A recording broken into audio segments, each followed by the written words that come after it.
Morning सुप्रभात दोस्तों। सुबह के करीबन 10-11 बज चुके हैं, 10:30 के आसपास।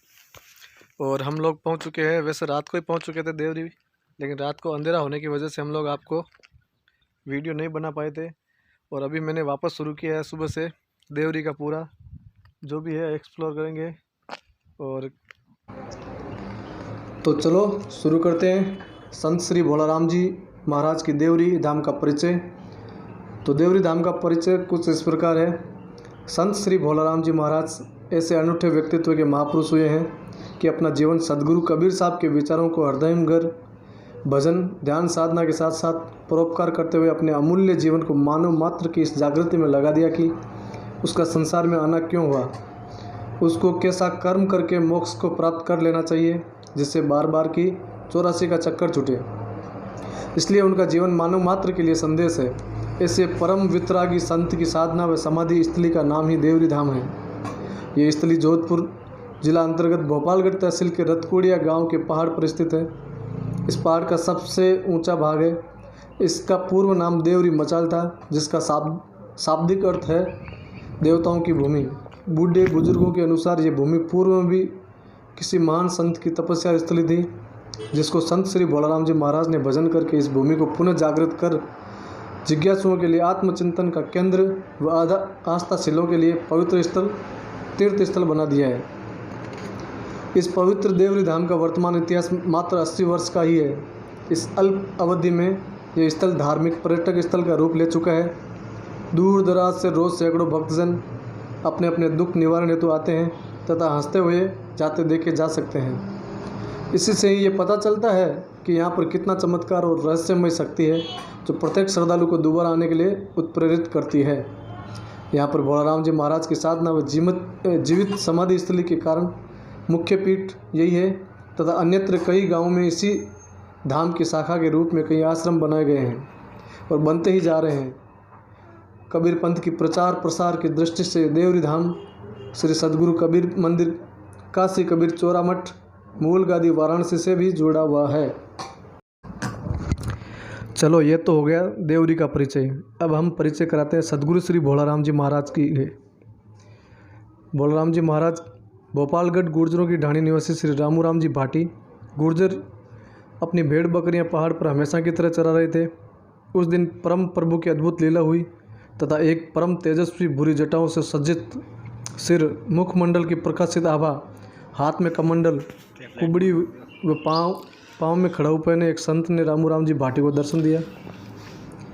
रामू जी ने अपने सामने उन दिव्य स्वरूपधारी संत को देखकर अपने क्षणभंगुर जीवन को धन्य समझकर अपने आप को रोक न सके और जाकर चरणों में दंडवत प्रणाम किया तथा संतों से आग्रह पूर्वक कहा कि महाराज आप कृपा करके हमारे एवाड़े में चले।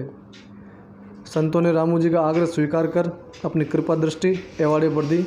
रामू जी के पास में बिछाने योग्य जो भी साधन था वो संतों को दिया तथा कहा कि महाराज आप बिराजे, मैं दूध लाता हूँ। संतों ने दूध के लिए अनिच्छा जताई। तब रामू जी ने कहा कि मैं आपके लिए घर से भोजन ले आता हूँ, घर नज़दीक ही है। संतों ने अपनी सहमति दी तथा कहा कि जल्दी आना। रामू जी अपने घर पर भोजन के लिए गए और अपनी पत्नी भक्तिमती वृत्ति की श्रीमती रूपीबाई को संतों से दर्शन मिलन की बात कही तथा कहा कि भोजन बनाओ, मुझे वापस जल्दी जाना है।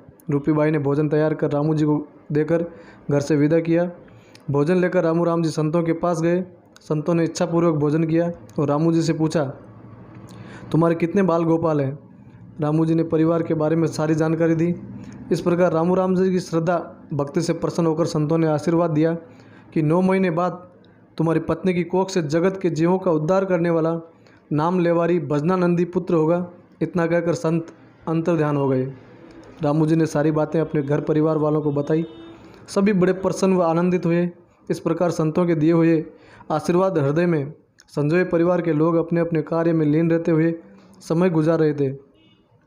संतों के दिए हुए वचन के अनुसार चैत्र सुदी 5 संवत 1922 को प्रातःकाल जगत के प्राणी अपनी मोह निद्रा से सोकर उठ रहे थे। भगवान भास्कर उदय होने की तैयारी कर रहे थे। चौं ओर शांत वातावरण, शीतल सुखमय वायु प्रवाह चल रही थी।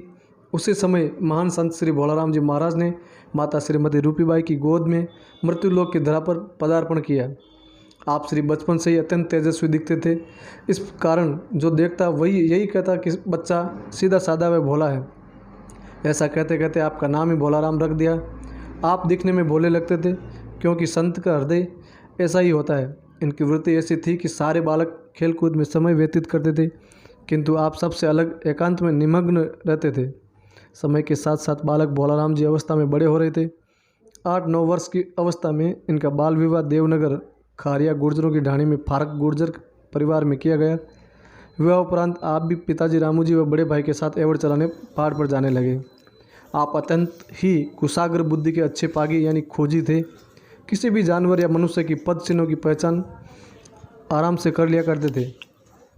एक बार की घटना है, भोपालगढ़ के दरबार यानी कि महाराजा जब कभी अपने सेवकों व मित्र मंडली के साथ शिकार हेतु पहाड़ पर जाते थे, एवड़ चराते हुए आपकी मुलाकात उन लोगों से होती थी। पागी खोजी होने के कारण महाराजा जब इनसे शिकार के बारे में पूछते थे तो आप बताने से साफ इनकार कर देते थे तथा कहा करते थे कि जीव हिंसा महापाप है। किसी जीव की हत्या अपने तुच्छ स्वार्थ के लिए कभी नहीं करनी चाहिए। इन सब बातों से रजवाड़े के कामदार साहब अत्यधिक प्रभावित हुए तथा जब कभी भी आते आपसे मिलकर जरूर जाते थे। आप इनको धर्म संबंधी बातें बताया करते थे। इस प्रकार आपके अंदर जो बातें बचपन में थी उन्हीं बातों को पुनर्जीवित करते हुए बालक से युवावस्था में पहुँचे। फिर भी आपके अंदर वही शांति दिखती थी जो बचपन में इनके मुखमंडल पर चमक रही थी।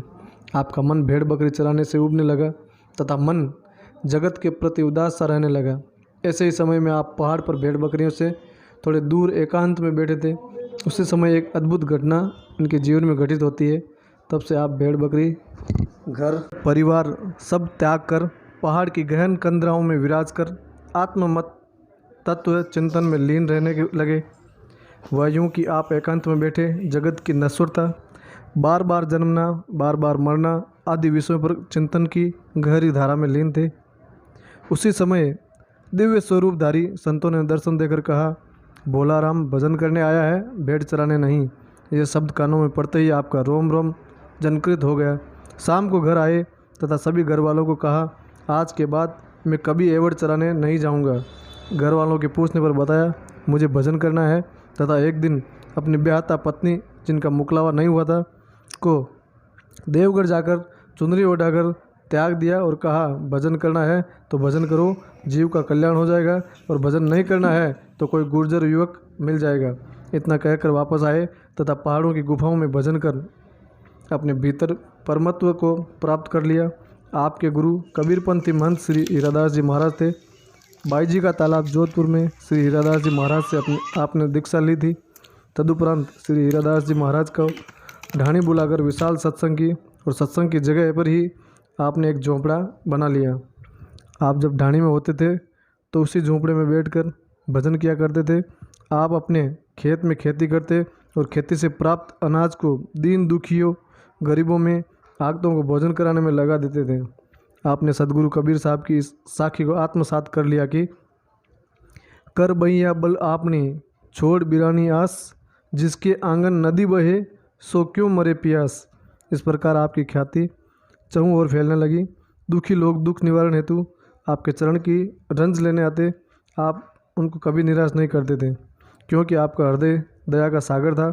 इतना जरूर कहते थे कि ये भोलिया तो कुछ नहीं जानता, गुरु महाराज की कृपा से ठीक हो जाएगा।